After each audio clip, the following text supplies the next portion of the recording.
Polite inquiries. Second test, Adelaide Oval. Oh, wait, what day are we? Day 2. Day 2. Feels like we've been there for a while. Day 2. Are we doing this or what?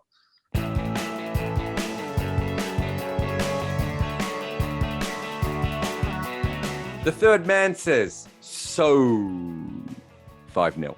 Yes, very much.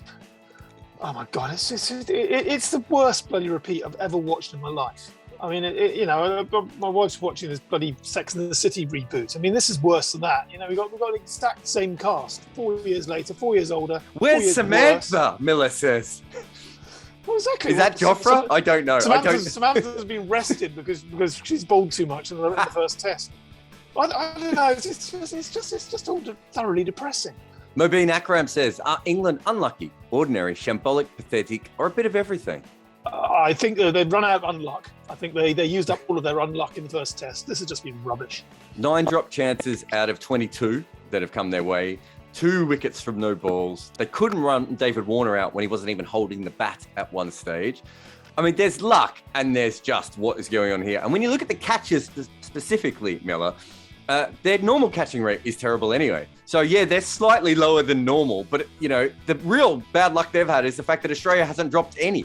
That's really where the only luck is. As far as them playing poorly, they have played poorly. I mean, Rory Burns won't even face Mitchell Starc at this stage. They're doing everything they can to try and get through this, and they're not very good. I mean, maybe they were probably lucky when the lightning came, if we're being really honest. Bruce Russell says, can someone give Burns a hug? You know, there was a moment, Miller, when Burns edged the ball to slip, and it was a nice sharp take at slip, and I was thinking, Burns must be walking off thinking, I'm not sure I would have caught that. He had the 4 overthrows as well today. I don't know if you saw the footage of him after that. It was just like, why won't someone tap me on the shoulder and just yank me from the stage? Everything he does is wrong. It's a pretty gruesome thing to watch.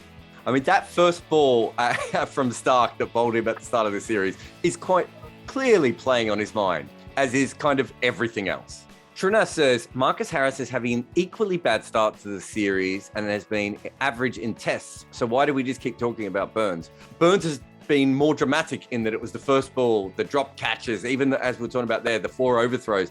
Everything about Burns has been horrendous. Whereas Marcus Harris, he's kind of been able to smile and disappear into the background a little bit. Aleph says, will Joe Root become the only sportsman who'd skipped the peak year of his career in his biography?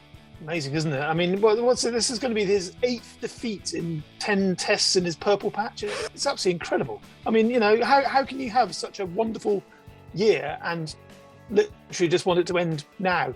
I mean, in theory, he's still on course to break Mohammed Yusuf's record here. Roughly 50 runs per innings until the end of the year. And let's face it, he's going to play 4 innings, isn't he? He's home and hosed. But yeah, there's not a lot to celebrate here. At least he's not out. You know, it might be nice clear skies, nice 40-degree temperatures tomorrow, and he can cook on gas and get himself a double 100. But clutching at straws now, aren't we? Remember the bad old days when he only made 50 in every innings? I know. What halcyon days they were. Narayan says, what's wrong with the Aussie batters getting out in the 90s? Well, I mean, to be fair, I think if there wasn't for no balls and catches, I don't think Warner and Labuschagne would have had so much of the problems with the 90s so far. It's a good problem to have. England would be happy if they could find a couple of guys getting out in the 90s. Ekant says, invited, enticed, and knocked over. Was Root's dismissal of Head the perfect cricket honey trap? I mean, it was pretty nice, but I mean, perfect honey trap would be one that actually sort of does something useful, like win a test match or, end up in a position where you're dominating a scenario rather than just picking off someone who might have bullied you and leaving Michael Neser to do the bullying instead. I mean, it's not a perfect scenario, but it was a nice ball. Travis Head looked absolutely furious that he fell for that, by the way. Agamemnon says, is this the worst fielding team England has rolled out since the 90s? Not just drop catches, but missed fields galore. Well, I think England have been catching really poorly for a long time now. I mean, most catches are in the slips, right? And because their batting order is always changing and Ben Stokes is always, mid-injury or past, somewhere in an injury, their slips are always different. And that's just not the case for most teams, right? And you're going to expect more drops, but it's a pretty bad fielding team. I think we'd struggle to. I mean, it's not, what is he? If you're looking purely on glove work, where would Joss Butler be on the depth chart of pure wicketkeepers in England? Like 87th? right? And then you've got, poor Rory Burns keeps getting slammed back in the slips where he doesn't look like he wants to be. It's not ideal. Snowman says, is it possible for England to go home right now and save everyone the misery of going through what we all know will happen over the next month? Well, Miller's already called it. I'm assuming once Miller calls it, that's it. They just stop.